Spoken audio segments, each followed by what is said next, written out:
Well, next, sexual misconduct in the country's largest air traffic control center. Now, this man says he was a target. Did a government plan to promote sexual equality backfire? Bob Brown has the story after this.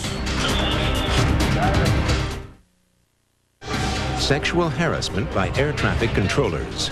It got so bad, the government tried an experiment, a role reversal, where the men became the sex objects. You won't believe what happens when the tables are turned. When 2020 continues after this from our ABC stations. 2020 continues from Los Angeles. Once again, Barbara Walters. It was the notorious tailhook scandal that brought the practice of the sex gauntlet out in the open. Military women forced to walk between rows of drunken Navy and Marine aviators were groped and fondled as they went. Well, now it seems that that kind of behavior may be more common than you think. Last week, a lawsuit was filed that claimed similar sexual harassment in a most unexpected setting. As Bob Brown found out, it was called sensitivity training, but it may have become as offensive as the behavior it was designed to correct. This is the busiest air traffic control center in the U.S., the Chicago Center. In the late 80s and early 90s, it became one of the focal points of a new training program by the FAA. The program had nothing to do with handling air traffic. It had everything to do with addressing complaints from women and minorities throughout the agency. They said their lives were often made miserable as they tried to break into an area of employment that was traditionally dominated by white males. In 1988, a congressional subcommittee investigated those charges, and one of the women who testified was O'Hare controller Olivette Smith. So I'm sitting there working very heavy traffic, and all of a sudden I feel a hand, not on my thigh, right in my crotch. In an instant, I had to make an instant decision. Should I address this male and try to fight him off, or should I continue to work airplanes? I chose to work the airplanes. This particular trainer, he started yelling obscenities, critiquing me using four-letter words. Bitch, that's the dumbest thing I've ever seen. You know, you women, you don't belong here. And I said something to the supervisor, and the comment that I got back was, he didn't mean any harm. In a strongly worded report, the congressional subcommittee recommended that the FAA take action to change that work environment. So the agency hired experts to create 3-day sensitivity training workshops. Some women told the experts they couldn't avoid occasional episodes of harassment even when they walked down this aisle on the way to their jobs. Diana Mocha compared the aisle to a gauntlet. I walk through a gauntlet every day, and that's down the row.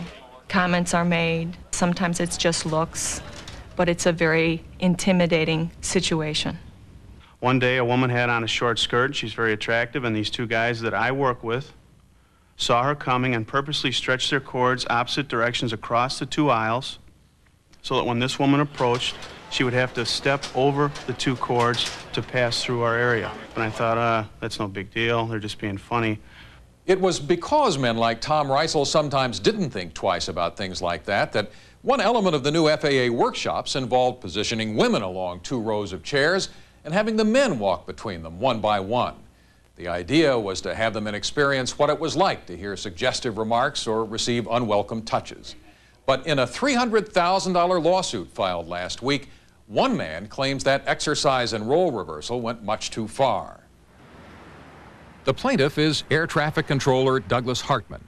In a damage suit he filed against the Transportation Department, he claimed that during one such session in 1992, he was groped around his genitals, called a wimp, humiliated by a chart on which women used drawings of penises to rate the men.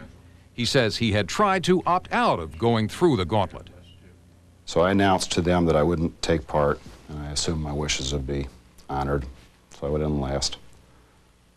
And I walked in the door, and the door was shut behind me, and I was engulfed. There was really no way to move in or out. They grabbed your legs. They grabbed you both in the front and in the rear below the waist. It was basically a no-holds-barred type situation. One of Hartman's friends, Ken Kluge, says he went through the same session on the same day and witnessed the incident Hartman complained about. I saw him basically put through the gauntlet against his will. Same touching, same grabbing, same verbal harassment. Well, that was one side of the story. There is another. When Doug Hartman came in and said that he walked in there and he was trapped and he was surrounded and groped and everything else, that did not happen. That did not happen. Richard Spates is one of several other men present at that session who claim Douglas Hartman never passed through a gauntlet. He immediately said, I don't want to participate, did not even get near the women. And he walked to the left and went over and took a seat. Basically blew the exercise off. And from the start of the class, he tried not to participate in anything. What's going on?